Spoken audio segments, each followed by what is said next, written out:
안녕하세요. 진반 한국사 김자연입니다.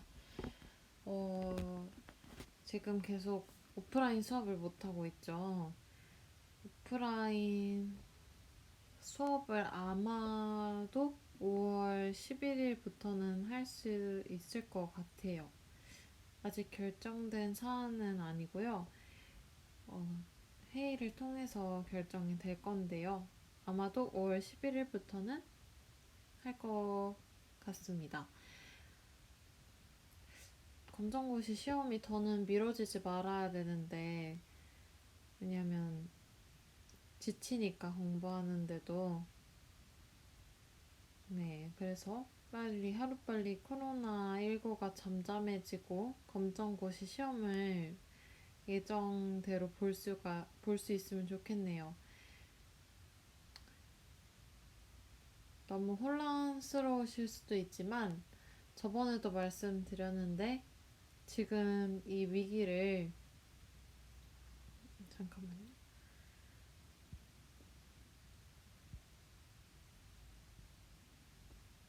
지금 이 위기를 기회로 사용하시길 바랍니다.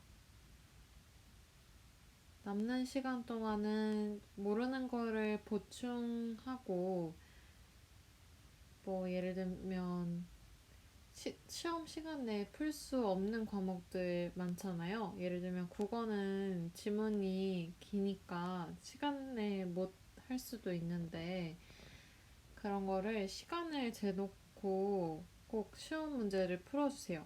이게 정말 시험 대비에 좋은 습관이거든요. 어쨌든 시험이라는 거는 정해진 시간 내에 문제를 풀어야 되는 거니까 연습하실 때도 시간을 재고 푸시면 좋고요. 우리 용마루 고사 봤던 것처럼 그 타이밍에 맞춰서 딱딱딱딱딱딱 문제를 풀어주셔도 좋아요. 이게 확실히 효과가 있어요. 저번 용마루 고사에서 시험이 어떻다고 했죠? 약간 일찍 시작했나 늦게 시작했나 그래서 그 뒤 과목도 밀렸다는 분들이 많았거든요. 그러지 않게 뭔가 그 검정고시를 보기 일주일 전쯤에 한번 집에서 이 시간대로 문제를 풀어보세요. 이게 확실히 도움이 될 겁니다. 네. 그래서 수업 시작할게요. 오늘 할 거는요. 17년도 1회차 검정고시 문제고요. 1번부터 볼게요. 1번. 다음 자료에 해당하는 시기는, 이거는 사실 얘만 봐도 알 수 있어요. 색깔이 마음에 안 드네요. 얘만 봐도 알 수가 있는데요. 이 비파형 동검의 원재료가 뭐냐면, 이거를 만드는 재료가 뭐냐면 청동이에요. 아, 그러면 청동으로 비파형 동검을 만들었으니까 당연히 청동기 시대겠지라고 하고 넘어가셔도 좋고요. 아니면 사회 및 생활 모습을 보고 문제를 푸셔도 돼요. 사회 및 생활 모습에 첫 번째로 빈부격차와 계급이 발생하였다라고 되어 있는데요. 제가 계급이 발생하게 된 이유가 뭐라고 했죠? 계급이 발생하는 이유는 사람들이 사유재산을 가지기 시작했을 때부터 계급이 생겼다고 했어요. 서로 가지고 있는 게 다르자, 나는 쟤보다 땅도 넓고 동물 가축들도 많고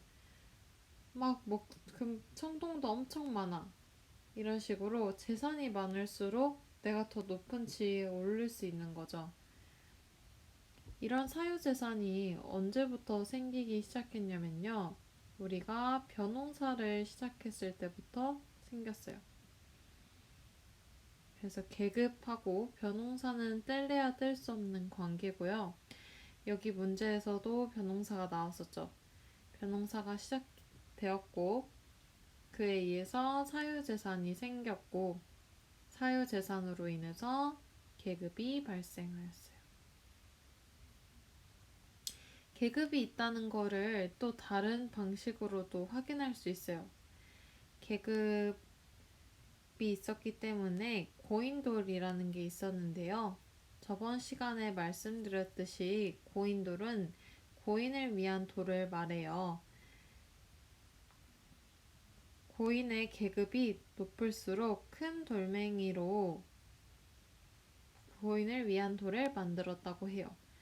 그래서 답은 청동기 시대입니다. 2번 같이 볼게요. 가에 해당하는 나라는 가는 마가, 무가, 구가, 저가가 서출도를 다스렸으며 매년 12월에 영고라는 제천 행사를 열었다. 여기만 봐도 문제를 푸실 수 있어야 돼요. 영고. 그래도 끝까지 볼게요. 남의 물건을 훔쳤을 때는 훔친 것의 12배를 갚게 하였다. 답은 바로 부여죠. 항상 어떻게 외우라고 했죠? 부영 아파트에서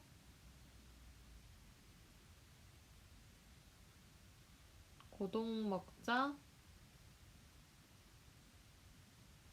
동무야 라고 하고 외우기로 했죠. 이게 어떤 의미냐면 부영은 부여의 영고라는 제천 행사가 있다는 뜻이고요. 고동은 고구려의 동무라는 제천 행사가 있었다는 거고, 그리고 동해에 무천이라는 제천 행사가 있었다는 거예요. 그래서 여기 보기 보시면 영고라는 제천 행사를 열었으므로 답은 부여라는 나라가 되겠죠. 그거 말고도 마가오가 구가 저가라가 서출도를 다스렸다는 것도 부여의 특징이고요. 이렇게 12배를 갚게 하는 법도 있었다는 게 부여의 특징이기도 합니다. 그 다음 3번 같이 볼게요. 밑줄 친 이것에 해당하는 유물은 4세기 후반 광개토 대왕은 신라에 침입한 외를 격퇴하였다. 격퇴는 막 부시고 막 물리치고 이런 뜻이에요. 격퇴하였다. 이 과정에서 고구려가 한반도 남부까지 영향을 미치게 되는데 이것은 당시 신라와 고구려의 관계를 보여준다. 이것의 답은 호우면 그릇이에요. 이 그릇 밑에 고구려가 신라를 도왔다라는 내용이 적혀 있었다고 해요. 나머지 선지 유물들도 볼게요. 빗설무늬 토기는 대표적인 신석기 시대 유물이죠. 칠지도는 저번 문제에서도 나왔었는데요. 칠지도는 백제랑 외의 관계를 나타내는 유물이에요. 청자, 삼감, 운학문, 매병은 잘 안 나오는 건데요. 어쨌든 청자는 고려 시대 거예요. 고려 청자라고 풀네임으로 외워주시면 좋을 것 같아요. 그 다음 4번 같이 볼게요. 가해 해당하는 사건은 고구려의 대외항쟁, 고구려가 바깥에서 싸웠던 것들이라고 적혀 있는데요. 수의 침입으로 살수대첩이 일어났었고 당의 침입으로 가의 전투가 일어났다고 하네요. 선지 그 다음 볼게요. 1번 귀주대첩이라고 되어 있는데요. 귀주대첩은 고려랑 거란의 관계 사이에서 일어난 전투예요. 그리고 명란대첩은 알다시피 이순신 장군이 활약을 했던 전투고요. 이 전투는 조선과 일본 사이에 있었던 전투였어요.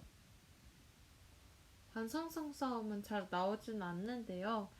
이거는 어느 나라랑 어느 나라의 전투였냐면 백제랑 신라의 전투였습니다. 그러면 1, 2, 3 다 틀렸으니까 답은 4번이 될 수 있겠죠. 4번 관시성 싸움은 고구려랑 당의 대립 상태에서 일어난 전투였습니다. 그 다음 5번 같이 볼게요. 다음 정치 기구들의 공통된 역할은, 이런 문제 정말 좋은 문제예요. 왜냐면 이 셋 중에 하나만 알아도 답을 선택할 수가 있거든요.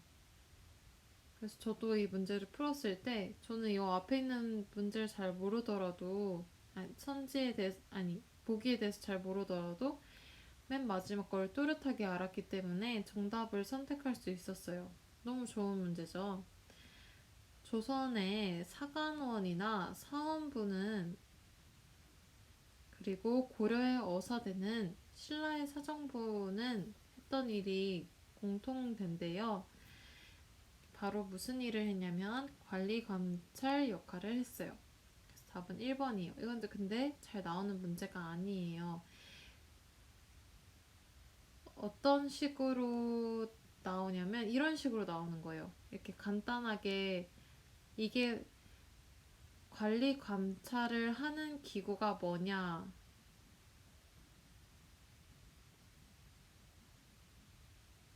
라고 해서 나오면 어렵잖아요. 왜냐면 풀네임, 이 사원부라는 모든 글자를 다 기억해야 되니까 힘든데, 우리가 그냥 이 글자를 대충이라도 보고 이게 뭘 하는 거구나 이런 식으로 넘기면은 어렴풋이 기억이 난답니다.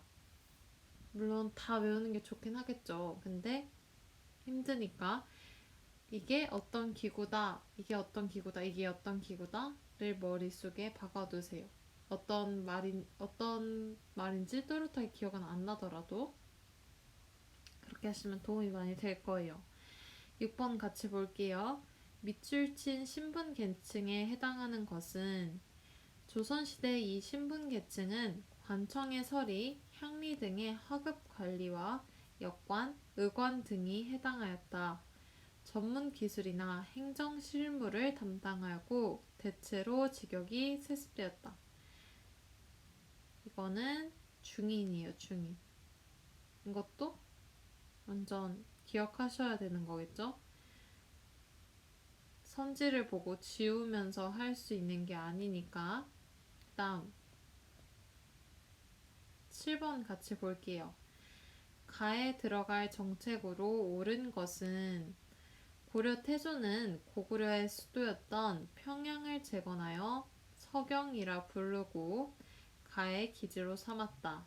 그 결과 태조 말에는 청천강에서 영흥에 이르는 지역까지 영토를 확장할 수 있었다. 영토를 확장하는 거래요. 그러면 답은 1번이 될 수밖에 없겠죠. 북쪽으로 진출했다라는 의미예요. 평양이 북한의 수도잖아요. 그러니까 이쪽을 재건해서 서경이라고 부를 정도로 도시를 딱 지어놓은 거예요. 나는 북쪽에 관심을 가지겠다를 딱 보이는 거죠. 영토를 확장했다고 되기 때문에 진출이 될 수밖에 없겠죠. 나머지 선지들도 같이 볼게요. 3인 정책은 뭐냐면요. 이거는 조선 때 실시한 정책이에요. 조선 때, 어떤 왕 때? 세종대왕 때 실시한 정책이고요.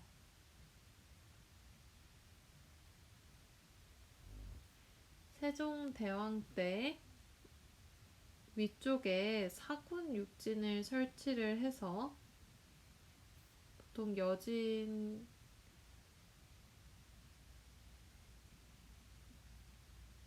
사군 육진을 설치를 해서, 여진인지 아닌지 한 번만 확인할게요. 정확하게 알려드리고 싶어가지고. 기억상 사군 육진인데 정확하지가 않아서.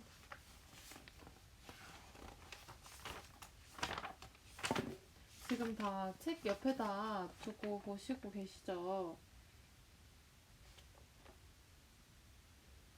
저의 얘기를 듣기 전에 한 번씩 찾아보셔야 돼요. 그 이유는 찾는 과정에서 찾는 과정에서 시간은 오래 걸릴지 모르겠지만 찾았을 때에 내가 이렇게 해서 이 생각을 했고 이 생각을 해서 넘겼다랑 누가 막 밥을 다 해줘서 꼭꼭 씹어서 죽된 상태를 입으로 먹여주는 거랑 기억 기억을 하는 정도의 차이가 다릅니다. 꼭 찾아보시면서 공부를 해주세요. 요즘 맞고요. 북쪽에다가 지역 북쪽에다가 사군육진이라는 걸 설치를 하고 여기에다가 백성들에게 살라고 하는 정책을 했어요. 이걸 3인 정책이라고 하고요. 민생 안정책은 어느 시대나 자신의 권력을 또렷하게 잡고 국민들의 호의를 얻기 위해서 할 수 있는 정책이 있고, 그다음 호족 통합 정책은 뚜렷하게 누가 했다고 할 수 있어요. 호족 통합 정책은 고려 때 왕건이 한 거였어요. 어쨌든 태조죠. 이것도 태조 왕건이라 부르니까 태조가 한 건데 이 보기 있는 내용하고는 전혀 맞지 않는 얘기죠. 호족을 통합했다. 근데 호족이라는 말이 뭔지 모르면 헷갈릴 수도 있어요. 호족의 뜻이 뭐냐면 지방의 귀족이라는 말이에요. 태조 왕건도 호족 출신이었어요. 지방의 귀족이 되게 많겠죠. 지방이 되게 많으니까 이 틈새에서 자신이 왕이 되었는데 자신이랑 비슷한 신분인 사람들이 되게 많은 거예요. 그래서 얘네들을 어떻게 하지? 해서 실시했던 정책이 호족 통합 정책입니다. 이 안에는 기인 제도나 사심관 제도 같은 게 있겠죠.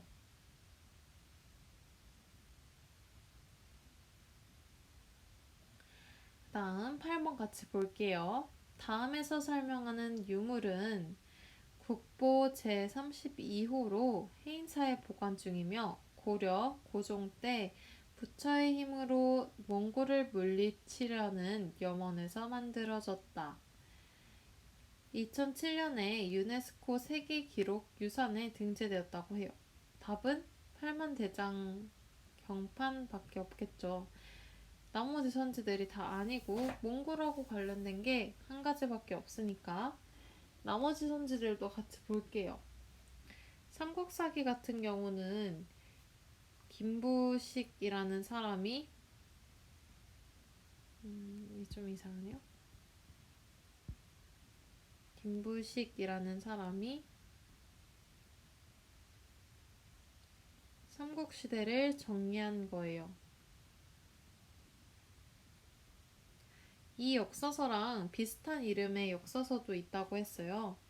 그 역사서의 이름은 삼국유사예요. 삼국유사는 1년이라는 사람이 썼다고 했죠. 좀 글씨체가 이상하네요. 그래서 이거를 외울 때 이응자가 둘 다 들어가 있으니까 삼국유사는 1년이 썼고 삼국사기는 김부식이 썼다라고 외우면 좋다고 했죠. 그 다음 왕후 천축국전은 뭐냐면 신라 승려 해초 스님이 인도를 답사하고 쓴 책이에요. 조선왕조실록은 조선의 왕에 대한 내용을 실은 거일 테니까 고려에 대한 내용이 나온 거에서는 맞지 않는 유물이겠죠. 9번 같이 볼게요. 가에 들어갈 내용으로 가장 적절한 것은 수행평가 계획서 가. 1모듬에서는 역분전 지급에 대해서 조사를 했고 2모듬에선 전식과 제도의 변천을 봤대요. 역분전이 뭐냐면요. 고려 초기에 공신들한테 준 땅을 말해요. 그리고 전시과 제도는 말이죠. 고려 때 관리들에게 월급을 주는 방식이었어요. 근데 지금처럼 돈으로 월급을 주는 게 아니라 이때는 약간 건물주 개념이랑 비슷해요. 건물주. 우리가 지금 건물주면은 매달 받는 게 거기 사는 사람의 세를 받잖아요. 그것처럼 전시과 제도도 비슷한데 나라에서 일정한 땅을 주면은 저가 관리해요. 저한테 이만큼의 땅을 줬어요. 그러면 저가 이 땅을 직접 쓰는 게 아니라 백성들이 일하고 이때 나온 수확량을 저한테 지급을 하는 거예요. 건물주가 세를 받는 방식하고 비슷하죠. 이게 월급을 주는 방식이었어요. 그래서 답은 고려의 토지 제도겠죠. 10번 같이 볼게요. 두 사람의 대화 내용에 해당하는 제도는 이제 군포를 1년에 1필만 내면 된다는 얘기 들었나? 그래, 부담이 반으로 줄었으니 참 잘됐네. 답은 균형법이겠죠. 나머지 선지들로 걸러내실 수도 있어요. 균형법이 뭔지 모르면. 진대법은 말이죠. 뭐냐면 백성들에게 쌀을 빌려주는 제도였어요. 이게 고구려 제도였죠. 고구려. 그 다음 영정법 같은 경우는요. 뭐냐면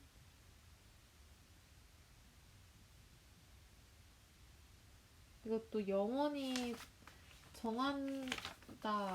뭘 잠깐 찾아볼게요. 영정법도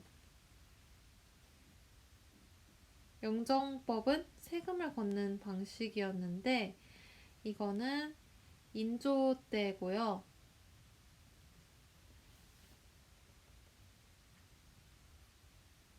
인조 때 정한 거예요. 근데 여기서는 군포에 대해서 묻고 있잖아요. 이때 군포가 뭐냐면 군대를 안 가는 대신에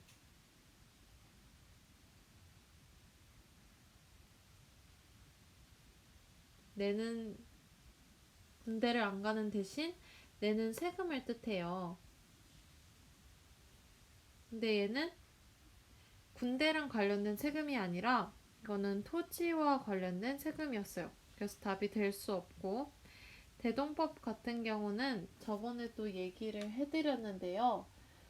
대동법은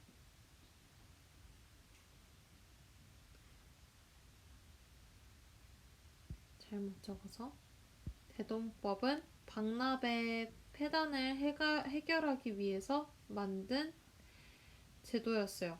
이것도 얘기를 해드렸어요. 이게 뭐냐면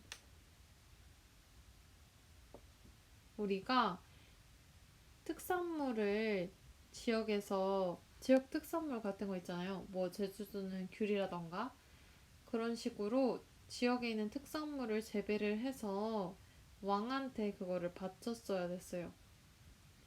근데 가끔 날씨 때문에 그 지역의 특산물이 잘 자라지 않을 때가 있잖아요. 그래서 이 농민들은 안 낼 수가 없으니까 대신 특산품을 사주는 사람한테 돈을 지불하고 특산물을 냈던 거예요. 근데 이 사람이 자신의 이익을 채우기 위해서 돈을 과하게